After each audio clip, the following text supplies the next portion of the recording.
remember we met. I can tell by your smile.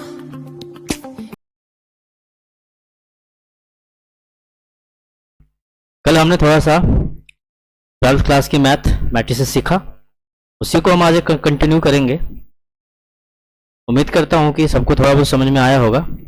और जिसने NCERT की book ना हो वो डिस्क्रिप्शन में लिंक दिया गया है, वहाँ से डाउनलोड कर ले और आगे शुरू करें, क्योंकि घर बैठने से कुछ नहीं होगा, थोड़ा पढ़ना भी ज़रूरी है। और जब स्कूल खुलेंगे, सरकार का ऑर्डर आएगा, तब आगे किया जाएगा काम। बाकी जब तक घर रहें, सुरक्षित रहें और पढ़ते रहें। ठीक है, कंटिन्यू करते हैं हम। कल हमने जो सीखा था मैट्रिक्स के बारे में, और किसी को भी कुछ प्रॉब्लम हो तो हमें कमेंट करके बताएं, या फेसबुक पे हमारा एकेडमिक सॉल्यूशन से पेज है, वहाँ जाकर ढूंढें, वहाँ से हमें। ठीक है, और बाकी सारे लिंक दिए गए हैं, देख लेना आप लोग। तो कल मैंने टाइप्स ऑफ मैट्रिक्स कुछ बताया था, उसी में हम आगे चलते हैं। तो अभी पहले एक 3.1 एक्सरसाइज का पहला क्वेश्चन दिया हुआ है, इस तरीके से है। तो 35 √3 5 2 1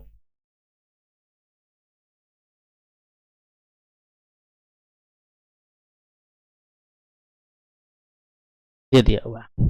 3 क्वेश्चन पूछे गए हैं इसमें। पहला, ऑर्डर ऑफ मैट्रिक्स। दूसरा,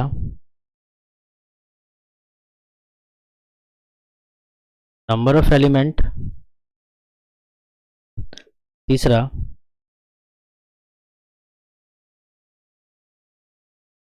A13 A21 A33 A24 और A23 को फाइंड करना है।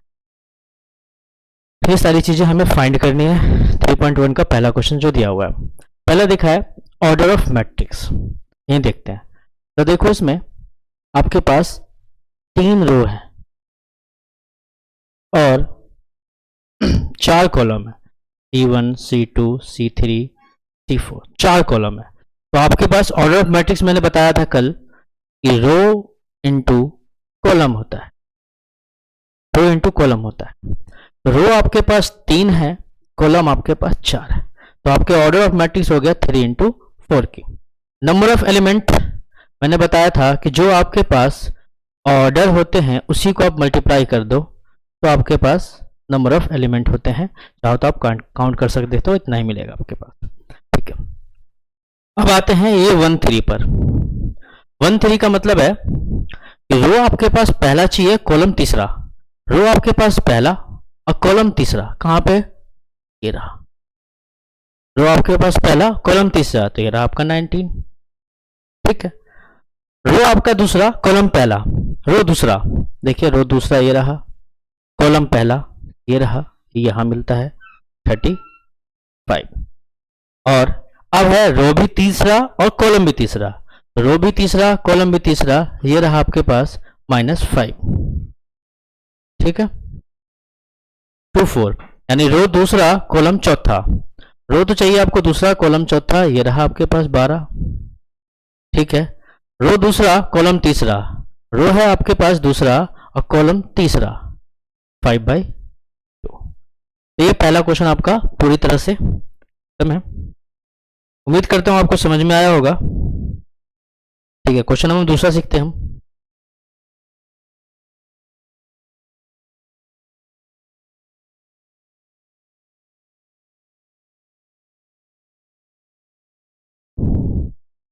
दूसरा दिया हुआ है, इन अ मैट्रिक्स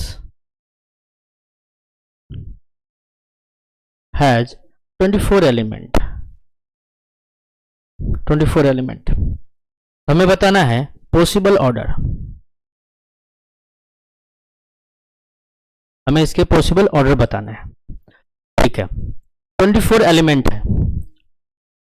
तो कल थोड़ा सा जो आज नए बच्चे हैं वो पिछला एक बार देख ले, थोड़ा सा मैंने उसमें बताया हुआ है, तो थोड़ा अच्छे समझ में आ जाएगा।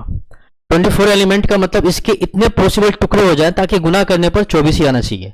दो मल्टीपल में बनाना है तो 24, 1 गुना 24 भी हो सकता है और 24 गुना 1 भी हो सकता है। ठीक है, आगे 2 गुना 12 भी हो सकता है और 12 गुना 2 भी हो सकता है। ठीक है, 3 गुना 8 भी हो सकता है और 8 गुना 3 भी हो सकता है। ठीक है, ऐसे ही 4 गुना 6 भी हो सकता है और 6 गुना 4 भी हो सकता है। और अब कटेगा नहीं, 5 से जाएगा नहीं, 6 से जाना नहीं, 6 से हो गया, 7 होना नहीं, 8 हो गया आपके पास, 8 का भी, 9 10 11 12 तक हो गया, तो इसके बाद सारा कटेगा नहीं, 24 तक हो गया। तो number of possible order 1 2 3 4 5 6 7 8, 8 order बनेंगे। ठीक है, तो पॉसिबल ऑर्डर कितने के बन गए? अब देखते हैं, आपको मैट्रिक्स बनाकर देख लो। 1 24, 24 1, 2 12, 12 2, 3 8, 8 3, 4 6, 6 4, तो ये रहे आपके पास। ठीक है, 1 2 3 4 5 6 7 8 और रो 2 कॉलम। ठीक है, आप इसको ऐसे भी लिखा जा सकता है, ऐसे भी लिख सकते हो आप इसको 1 24 2 12 3, थोड़ा जगह की दिक्कत है तो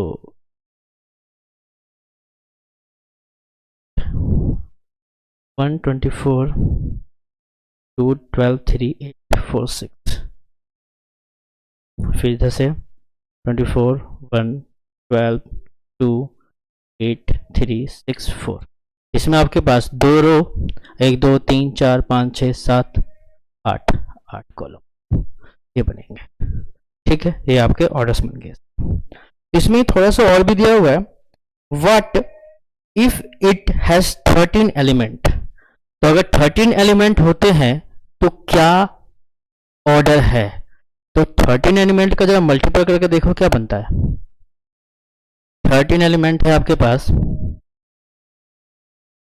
एलिमेंट आपके पास 13 है, तो क्या बनेगा जरा देखना।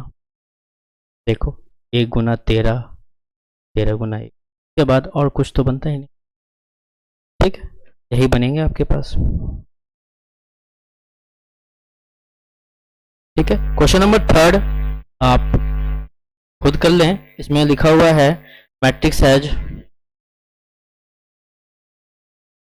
13 एलिमेंट, पॉसिबल ऑर्डर बता देना आप।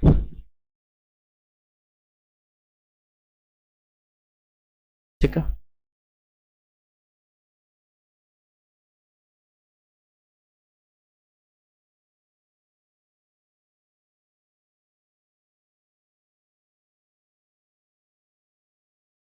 ठीक है, अब हम सीखते हैं इक्वालिटी ऑफ मैट्रिक्स।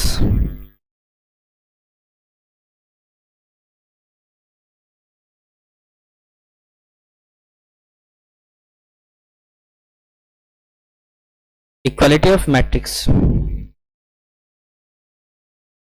दो मैट्रिक्स इक्वल होंगे कब? दो मैट्रिक्स इक्वल कब होंगे? जब they are of the same order, जब उनके order,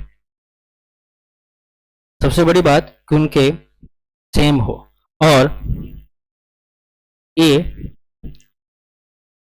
is corresponding equal to B, A के एलिमेंट सारे बी के एलिमेंट से बराबर हो। जैसे कि हम देखें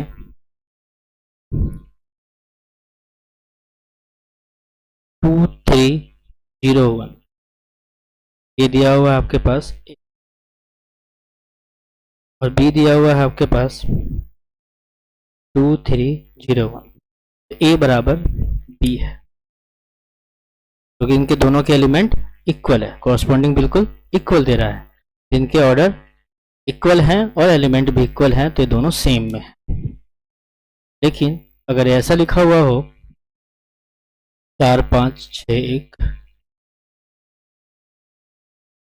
बी जो है आपके पास हो जाए 6 4 5 1, तो is not equal to B, a b के बराबर नहीं है।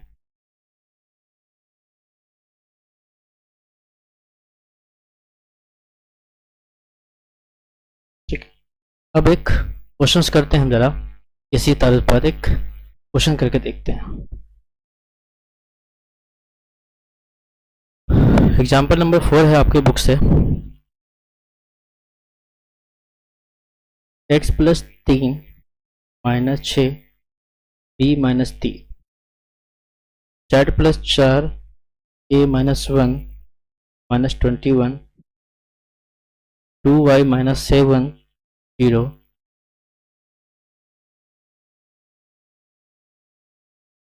तो बराबर है आपके पास 0 माइनस 6 2b प्लस में 4 6 माइनस 3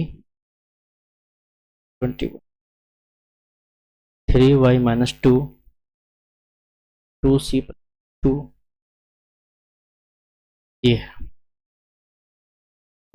तो हमें इसमें फाइंड करना है a b c x y, ये हमें फाइंड करना है। A b c x y z find करना, ठीक है।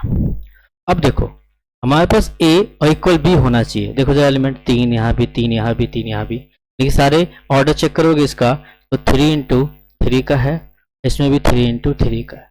ऑर्डर आपके पास सेम है, ऑर्डर आपके पास सेम है तो ये दोनों कंपेयर किए जा सकते हैं और इनके एलिमेंट फाइंड हो सकते हैं।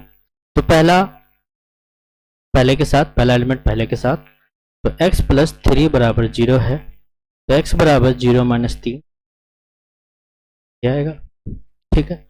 और देखते हैं z आपके पास ये रहा, z प्लस 4 बराबर 6, तो z बराबर 6 माइनस 4, z बराबर 2 आ गया, ठीक है।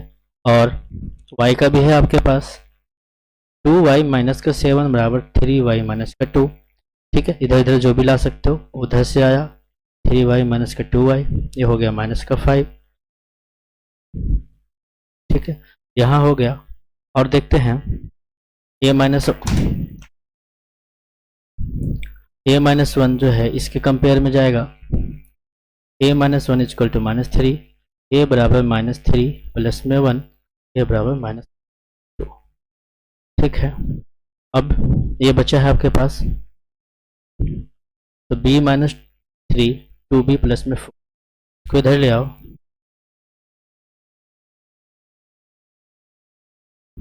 तो हमने a भी फाइंड कर लिया, b भी हो गया और c नहीं हुआ।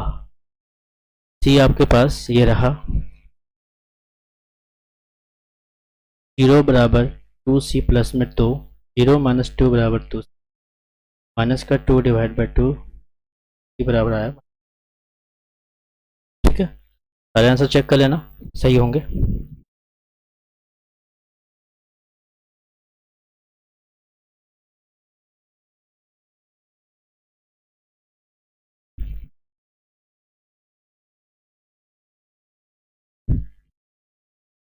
ठीक है, और करते हैं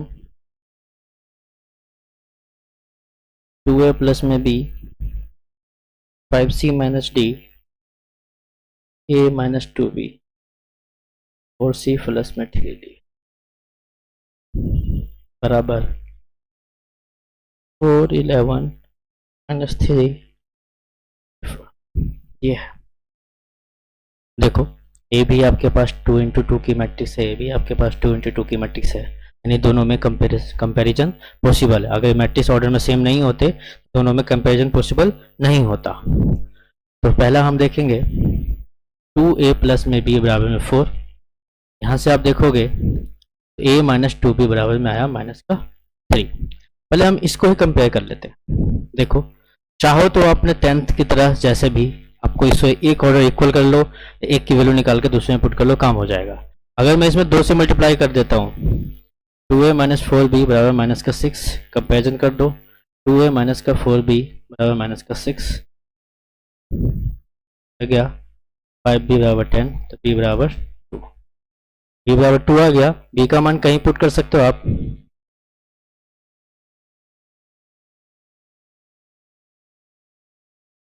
a बराबर 1, ठीक है।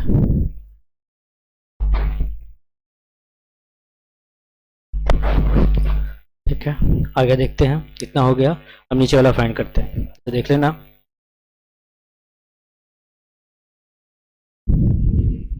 5c माइनस डी बराबर 11, 4c प्लस 3d बराबर 24।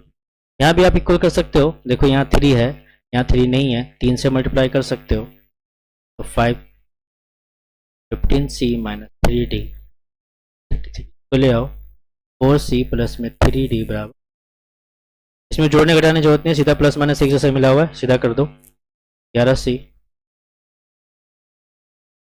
ठीक है, ये बराबर आया 7/11।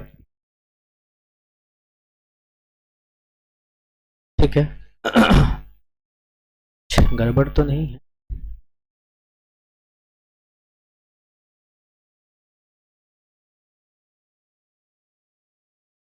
बिफोर सी माइनस 33 15×4 = 19 पर सी की वैल्यू आ गई। सी की वैल्यू आप यहाँ पुट कर सकते हो,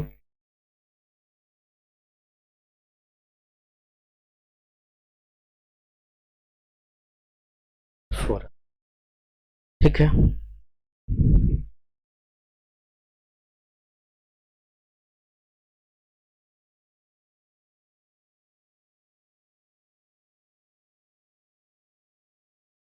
अब एक दो क्वेश्चन दे देता हूँ आपको, के पास बुक ना हो, बाकी बुक में है 3.1 एक्सरसाइज का, करके देखिए, ना हो तो मुझे कमेंट में बता देना। जैसे कि नेक्स्ट क्वेश्चन 3.1 का है, पहला 4x 35 equal to y1 z5। तो आपको x, y और z फाइंड करना है, कोई बड़ी बात नहीं है। ये रहा आपका x, सब है आपके पास, कोई इतना बड़ा इशू नहीं है इसको फाइंड करने। दूसरा x plus y 2, y plus में z y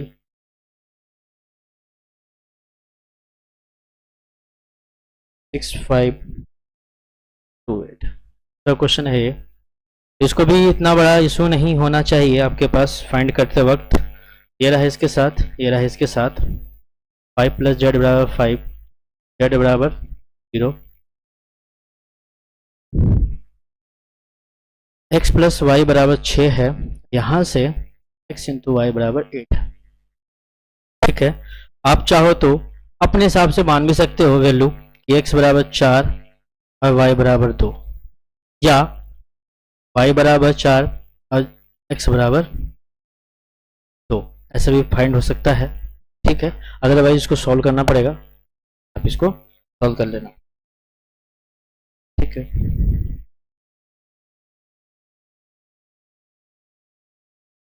इसका थर्ड पार्ट है x plus y plus z, x plus z y plus z बराबर 9 5।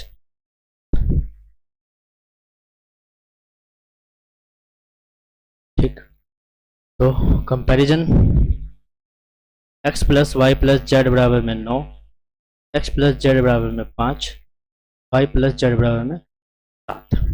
अब देखो जरा, x plus y plus z तीनों मिलकर 9 है, x और z दोनों मिलकर आपके पास 5 है, तो x और z अगर आपके पास 5 है तो 5 प्लस वाई बराबर में 9, y बराबर कितना आ गया 4। अब यहाँ से y प्लस जेड आपके पास 7 है, y का मान 4 है, तो z का मान 3 आ जाएगा। ठीक है, किसी बच्चों को अगर दिक्कत आए तो मैं लिख देता हूँ अच्छे से। ठीक है, y का मान z का मान आ गया, तो y z का मान यहाँ पुट कर सकते हो, x प्लस में y का मान 4, z का मान 3। ठीक है, सारी वैल्यू आ गई।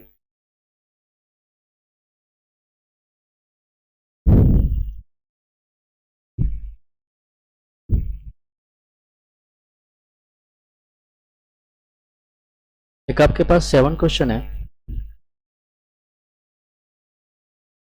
a minus b 2a minus b और 2a प्लस में c 3 प्लस में डी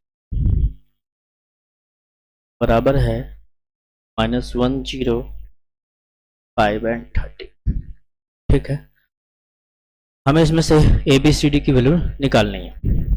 ये रहा a माइनस बी बराबर माइनस का 1, यहाँ से 2a माइनस बी बराबर है 0। 2a बराबर क्या हो जाएगा b। ठीक है, तो b का मान कितना है 2a, पुट कर दो।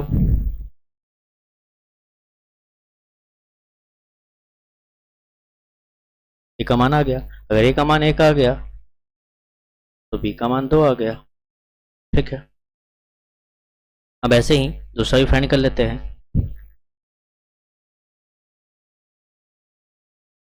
टू ए प्लस में c बराबर में 5, 3c प्लस में d बराबर में 13। तो आपके पास अभी a का मान 1 आया था, तो a का मान 1 आया था तो यहाँ पुट कर दो। a बराबर 1 आपने लिया था अभी, प्लस में c बराबर में 5, 2 प्लस में c बराबर में 5, c बराबर आया 3। c का मान यहाँ ले जाओ, 3 इंटू 3 3, d बराबर 13। सारी वैल्यू आपके पास फाइंड हो चुकी है।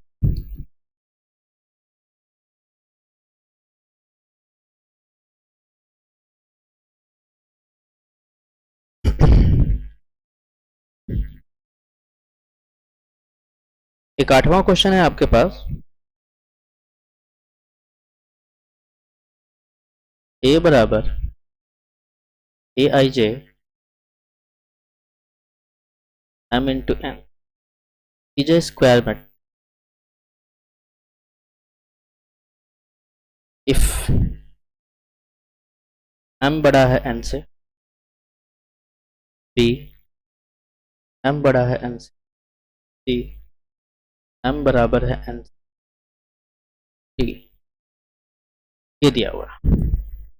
हमारे पास यह है स्क्वायर मैट्रिक्स। स्क्वायर मैट्रिक्स का मतलब, स्क्वायर मैट्रिक्स थोड़ा सा पिछला याद होगा, मैं बता देता हूं फिर से। स्क्वायर मैट्रिक्स में रो और कॉलम इक्वल होते हैं। स्क्वायर मैट्रिक्स में रो और कॉलम इक्वल होते हैं। तो अगर आपके पास रो और कॉलम है तो यानी कि m बराबर n है। स्क्वायर मैट्रिक्स में रो और कॉलम इक्वल होते हैं तो m बराबर n है। और स्क्वायर मैट्रिक्स को दर्शन करना चाहते हो देख लो, चाहो तो ये भी लिखा जा सकता है, या कह दो ए भी स्क्वायर मैट्रिक्स है, ये भी एक प्रकार का स्क्वायर मैट्रिक्स है जहां पर रो और कॉलम दोनों बराबर बराबर है। तो यानी इसका आंसर ये वाला है।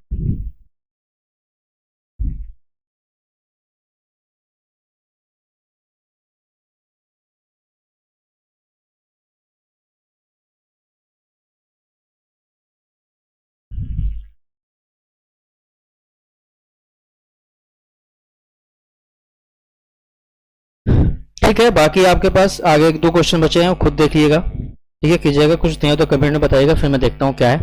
आज इतना ही क्लास करते हैं हम। बाकी चैनल को सब्सक्राइब कीजिए, तो आगे फैलाइए, उम्मीद करता हूँ हो जाए। धन्यवाद।